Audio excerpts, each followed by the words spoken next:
to run an experiment. To begin running an experiment, select Experiment from the main menu. Select the Plate Name drop-down in the Details area on the right side of the screen. Choose from the list of existing plates or select New Plate to define a new plate. Enter the name for the plate and press the Save button. The new plate is created. Select the Sequence Name drop-down in the Details area on the right side of the screen. A list of existing sequences appears. Select the appropriate sequence that you created earlier.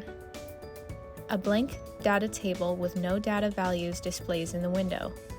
At this point, select which wells you want to measure. Press the Select All button below the data table to select all the wells.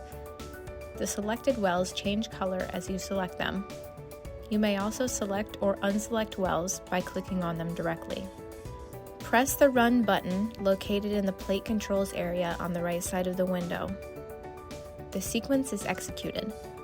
A brief message in the lower left corner indicates that the experiment has started. If you define the blank container, the data displayed represents the difference between the baseline and the actual value measured.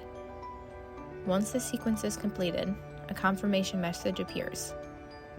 To stop the sequence and abort the run, press the Stop button in the Plate Controls area. To pause the sequence, press the Pause button. Press the Resume button to continue the sequence where you left off. You may save the data or run the sequence again. To run the sequence again without saving, press Cancel. To save the data, press the Save button. The run number on the right side of the menu bar increments by 1